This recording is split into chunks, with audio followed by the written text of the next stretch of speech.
جڑا بندہ سبحان اللہ و بحمدہ پڑھدا ہے نا، او دا رزق زمین دی 7ویں تہہ چ بھی پیا ہوئے اللہ اتھوں بھی چک کے عطا کر دیتے۔ سبحان اللہ و بحمدہ، یہ دا معنی کی ہے؟ معنی بھی سن لو۔ اللہ تسی پاک ہو تے اللہ تسی اپنیاں تعریفاں نال پاک ہو، میں ہی گناہگار ہاں، میرے پلے ہی کچھ نہیں، میرے بارے تہاڈا فیصلہ پاک ہے، مینوں جس حال چ رکھے اللہ میں راضی ہاں تہاڈے تے، میرا کوئی گلہ نہیں۔ سبحان اللہ و بحمدہ، سبحان اللہ و بحمدہ۔ دوسرا عمل سن لو، جیڑا نوجوان چاہتا نا میرے رزق چ برکت ہو جائے، کاروباری ماں جی وہ دا والد زندہ ہے نا، اے گل بڑی سننے والی جی، تے اپنے والد دے کولوں اپنا نام منہ چو کٹوا کے اپنے ابو کولوں دعا کروایا کرے۔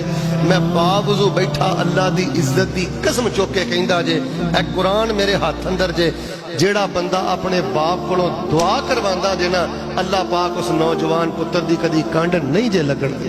میں مسند احمد بھی پڑھے نے، ترمذی بھی پڑھے نے، مشکات بھی پڑھے نے، نبی پاک نے فرمایا وا دعوت الوالد لولدہ، باپ اپنے پت واسطے دعا کرے تے اللہ قبولیت دے سارے دروازے ہی کھول دے۔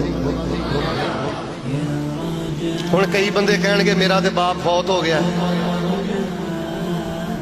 زندہ ہی تے دعا کرا لے، تے جے باپ فوت ہو گئی نا تے اپنے فوت ہونے والے باپ واسطے رو رو کے دعاواں کریا کر۔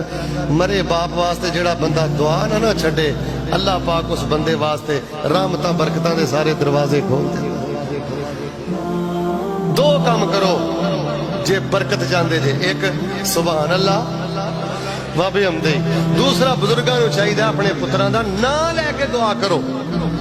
پیو نوں گالاں کڈ کے تے بابیاں کو دعاواں کرانا پھرنا ہے، پیو نہ تو متھے وٹ پایا 2 مہینے ہو گئے نے، سیدھے منہ گل نہیں کردا تے 10 ملنگنی دا ہاتھ پھیر کے تینوں کی لبے گا؟